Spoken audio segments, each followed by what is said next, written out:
সত্য কথা বলতে গেলে মিথ্যা বই পড়ে কখনো সত্য কথা বলা যাবে না। তার জন্য সত্য বই পড়তে হবে, যেসব বইয়ে সত্য কথা লেখা আছে। আমি যে সকল গ্রন্থের নাম নিই, অনেক কীর্তনিয়ারা বলে যে ওগুলো চটি বই, চটি বই, চটি বই পড়ে উনি জ্ঞান দেন। এদের জানার দরকার, কাঁটার উপরে হাঁটতে গেলে খালি পায়ে নয়, চটি চপ্পল পরেই হাঁটা লাগে।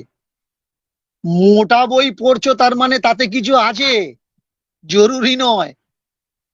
আর অল্প কয়েকটা পৃষ্ঠারের বই তুমি পড়ছো তার মানে ওতে কিছু নেই, এটা সত্য নয়। তুমি যেমন ধর্মগ্রন্থ পড়বে, তেমনি বিচার বিবেচনা, ইতিহাস, ভূগোল, বিজ্ঞান এগুলো তোমার পড়া দরকার।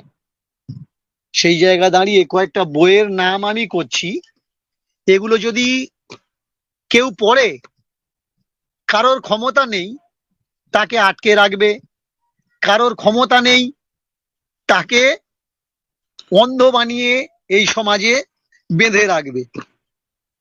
বিখ্যাত একজন লেখিকা কল্যাণী বন্দ্যোপাধ্যায় ন্যাশনাল বুক এজেন্সি প্রাইভেট লিমিটেড থেকে এনার বই ছাপা হয়েছে।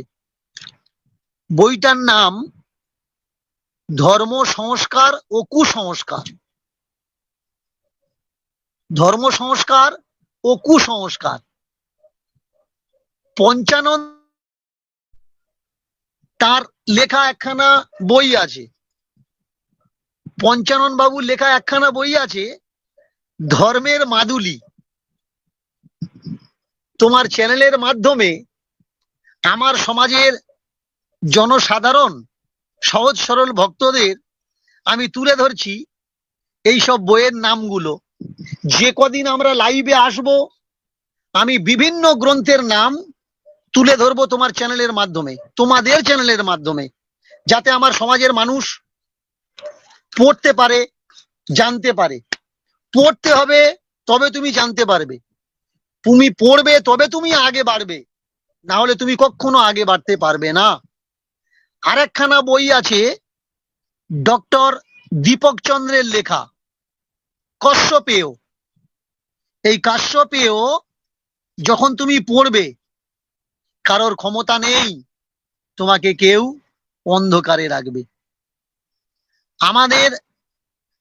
আমার পাশেই, প্রতিবেশী বললেও চলে, আমার খুব আপনজন, আমার মনের কাছের মানুষ